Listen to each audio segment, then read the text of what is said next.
बहुत खूब। टिफनी, तुम्हें ये कैसा लगा? कोई कमेंट नहीं। मैं और क्या कर सकती हूँ? आइडिया। चलो लकड़ियाँ इकट्ठा करते हैं। अब एक हथौड़ा लेते हैं और अपने लिए एक कुर्सी बनाते हैं। वाओ, मैंने बना लिया, लेकिन दूसरी स्टिक कहाँ है? ओह क्या? नहीं, टिफनी इसकी मदद से अपने कुत्ते के साथ खेल रही है। ये नहीं चलेगा। टिफनी, चलो ये मुझे दे दो। नहीं, इससे मेरा पपी खेल रहा है, उसे ये बहुत पसंद है। लो, इसके बदले में तुम पैसे ले लो।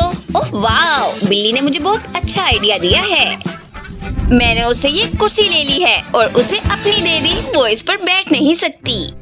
ओह रिची, इस स्टिक के बारे में क्या ख्याल है? क्या तुम मुझे दोगे? मैं गिर रही हूँ। ओह, क्या तुम्हें मेरे साथ मैगजीन देखना पसंद है? ओह बहुत खूब।